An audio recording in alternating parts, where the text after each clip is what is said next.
I think we'll find a border security plan that's not a 2,200-mile wall. The Secure Fence Act passed with bipartisanship. There'll be a bipartisan solution to the border, as there are a bipartisan solution to the dilemma that these young people face. Republican Senators Lindsey Graham and Dick Durbin are pushing for immigration reform that doesn't include the border wall. And tonight, two congressmen are presenting new border wall legislation that could help landowners when it comes to the government taking their property. CBS 4's Stephen Seatley is live in Brownsville, where he spoke with the landowner who would be impacted by the border wall if it was constructed. Stephen.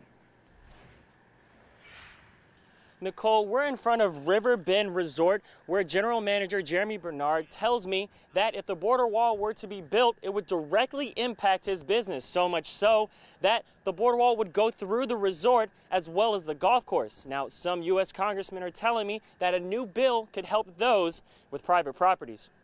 Texas Congressman Beto O'Rourke and Arizona Congressman Ruben Gallego have come together on a bill called the Protecting the Property Rights of Border Landowners Act. The legislation would amend the Immigration and Nationality Act that prohibits Homeland Security and the Attorney General from using eminent domain to acquire land to build a wall or physical barrier along the U.S.-Mexico border. The importance of this bill, the U.S.-Mexico border, by any measure you want to look at, has never been more secure or more safe.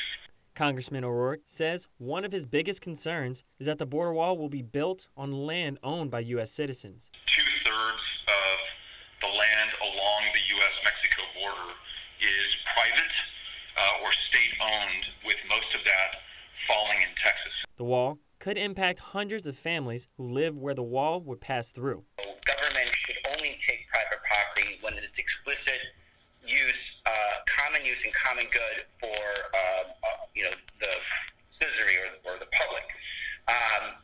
By just that definition, this does not meet that. Jeremy Bernard is the general manager of River Bend Resort and Golf Club in Brownsville. And we have hired an attorney to represent us in that process, but we're not going to get in the president's way.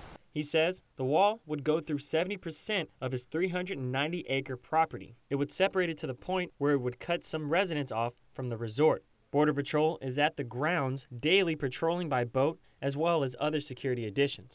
We have a security guard on site now that controls the people coming and going, and then we've spent about $50,000 clearing the banks of the Rio Grande so that it really opens up the view. But he says if President Trump decides to build the wall, he wouldn't fight it. We will submit to authority, and we recognize we have a security issue, but we prefer not to have a wall.